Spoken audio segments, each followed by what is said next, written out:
Imagine stumbling upon a piece of history that could change how we see an ancient culture.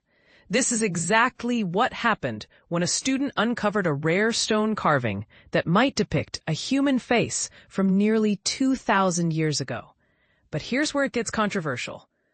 Could this simple carving really be a portrait, or is it just a coincidence of shapes? The discovery has sparked excitement and debate among archaeologists and historians alike. Jody Allen, a third-year archaeology student at the University of Aberdeen, was volunteering on an excavation at East Lomond Hill Fort in Fife, Scotland, when she found an unusual object while sieving soil from an early medieval building.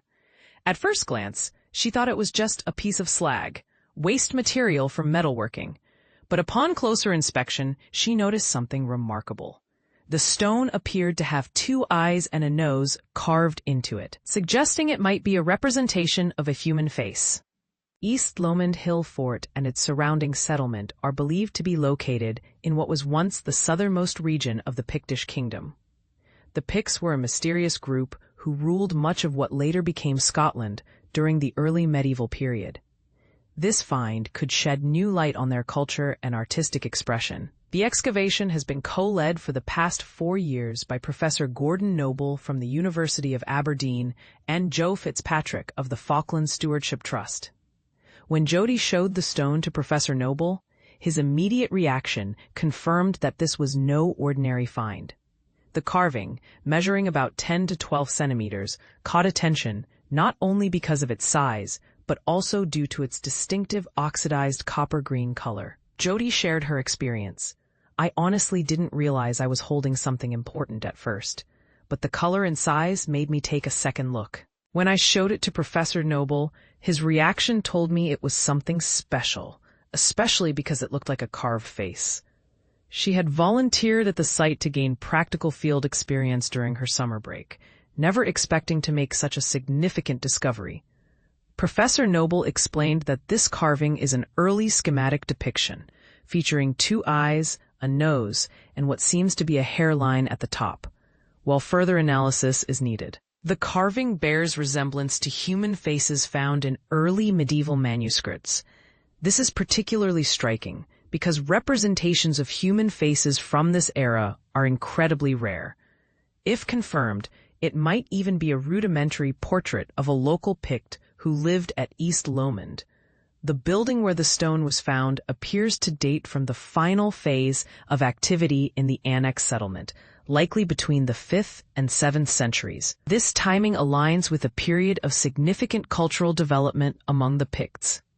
The discovery could provide fresh insights into how the Picts viewed themselves and expressed their identities through art and stone carving.